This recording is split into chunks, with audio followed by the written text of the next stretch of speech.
Hi, Mike Mondello, President of SeaBear, coming to you from the smokehouse today to share a little recipe that we love to serve with our crab, whether it's Alaskan Red King crab or Dungeness crab, both of the favorites here in the Northwest. And this is a little recipe that I was taught by a crab fisherman years ago, and it's what I use personally with my family on Christmas Eve when we serve crab.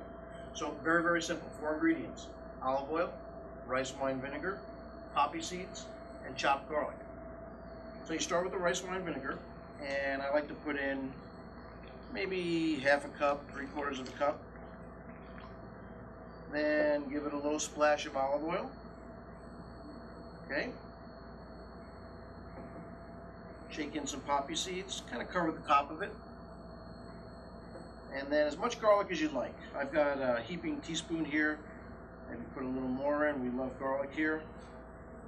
Okay. And then close it up and shake it. Hopefully keep everything dry. Shake it up real nice. Pour it into a serving dish. Let's get that garlic in there. And that's it. Just dip the crab in, just like you would into melted butter, and enjoy. Light, flavorful, and lets the flavors of the crab really come through. Hope you enjoyed that little secret recipe, and hope you enjoy our crab.